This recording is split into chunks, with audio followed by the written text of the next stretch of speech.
Assalamualaikum warahmatullahi wabarakatuh. Salam sejahtera untuk kita semua. Kami dari kelompok 2 yang beranggotakan Muhammad Arham Firmansyah, Syarifah Hijrah Febrianti, Saikiana Suasainuddin, Ainun Mardia, dan saya sendiri Susiati S. Akan menjelaskan materi mengenai sistem endokrin pada mata kuliah struktur perkembangan hewan. Baiklah, saya akan menjelaskan tentang sistem endokrin. Sistem endokrin disebut juga dengan kelenjar endokrin. Sistem endokrin adalah kumpulan dari kelenjar yang menghasilkan berbagai macam hormon yang ada di dalam tubuh kita. Hormon tersebut kemudian akan dialirkan secara langsung ke pembuluh darah. Jadi, fungsi sistem endokrin adalah untuk mengendalikan dan mengatur berbagai macam aktivitas di dalam tubuh, seperti metabolisme, pertumbuhan, energi, reproduksi, kondisi suasana hati, sampai reaksi tubuh saat cedera.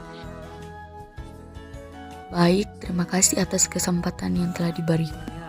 Langsung saja saya akan membahas tentang karakteristik sistem endokrin, di mana kelenjar endokrin adalah organ tubuh yang menghasilkan hormon dan melepaskannya ke dalam aliran darah untuk diangkut ke berbagai bagian tubuh. Berikut adalah beberapa karakteristik kelenjar endokrin secara singkat. Yang pertama, tidak memiliki saluran. Kelenjar endokrin tidak memiliki saluran yang menghubungkannya dengan permukaan tubuh atau organ lainnya. Sebagai gantinya, hormon yang diproduksi dilepaskan langsung ke dalam aliran darah. Kedua, beberapa jenis kelenjar.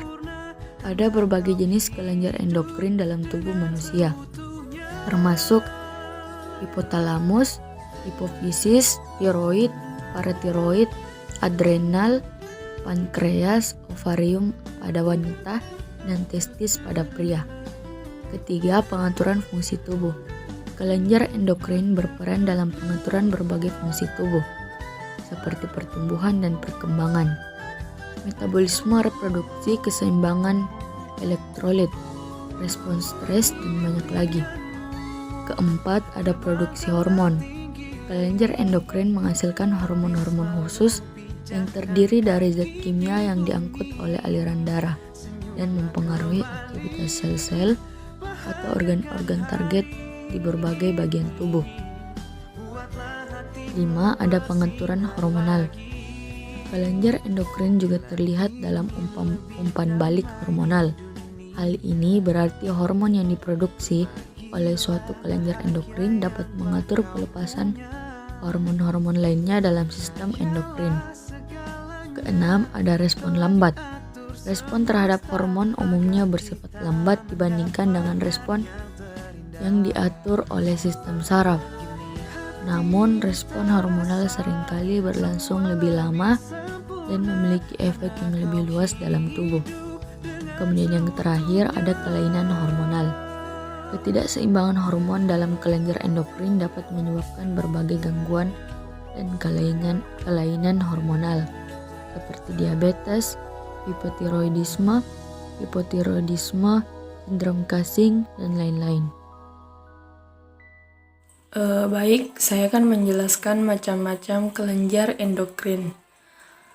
Pada gambar di samping terdapat hipotalamus yang menjelaskan kelenjar ini terletak di dasar otak dan berperan dalam mengatur berbagai fungsi hormonal di dalam tubuh, seperti pengaturan suhu tubuh, nafsu makan, dan tidur. Contoh hormon yang diproduksi oleh hipotalamus adalah hormon pelepas hormon seperti hormon pelepas hormon pertumbuhan atau yang disingkat GHRH, dan hormon pelepas hormon tiroid atau disingkat TRH. Pada bagian kedua, pada gambar di samping menjelaskan kelenjar ini terletak di dasar otak, tepat di bawah hipotalamus. Hipofisis mengatur sejumlah besar hormon dan mempengaruhi banyak sistem tubuh.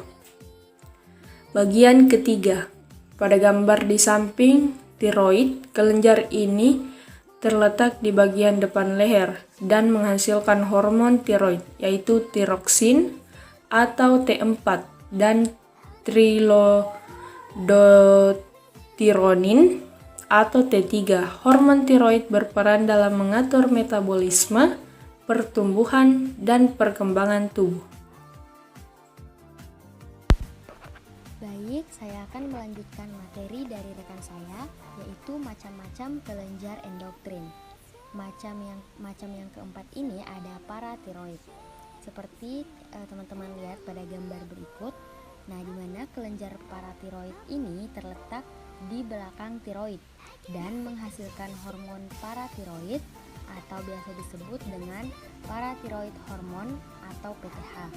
Hormon ini berperan dalam mengatur kadar kalsium dalam darah dan tulang.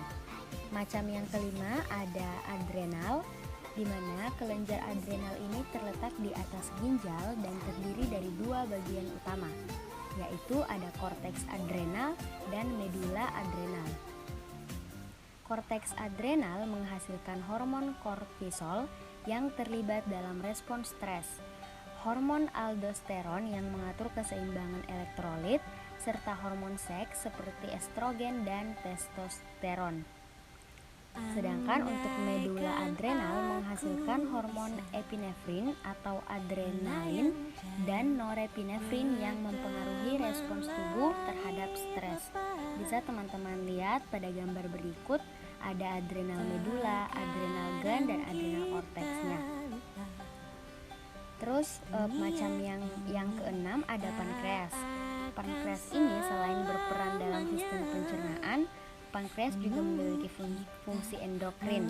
Kelenjar ini menghasilkan hormon insulin yang mengatur metabolisme gula dalam darah, serta glukagon yang berperan dalam meningkatkan kadar gula darah.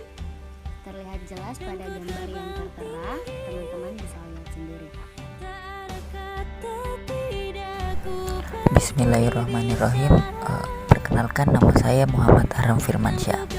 Di sini saya akan melanjutkan materi tentang macam-macam kelenjar endokrin. Yang ketujuh ada ovarium yang terdapat pada alat reproduksi pada wanita. Ovarium merupakan kelenjar endokrin pada wanita yang menghasilkan hormon estrogen dan progesteron. Hormon-hormon ini terlibat dalam perkembangan dan fungsi organ reproduksi pada wanita. Yang kedelapan ada testis yang terdapat pada alat reproduksi pada pria. Testis merupakan kelenjar endokrin pada pria yang menghasilkan hormon testosteron. Hormon ini berperan dalam perkembangan dan fungsi organ reproduksi pria serta karakteristik seksual sekunder pria. Yang selanjutnya ada gangguan atau kelainan sistem endokrin.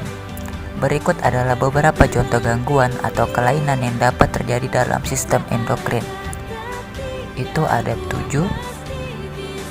Yang pertama ada diabetes, yang kedua ada hipertiroidisme, yang ketiga ada hipotiroidisme, yang keempat ada sindrom Cushing, yang kelima ada hipogonadisme, yang keenam ada hiperparatiroidisme, dan yang ketujuh ada sindrom metabolik.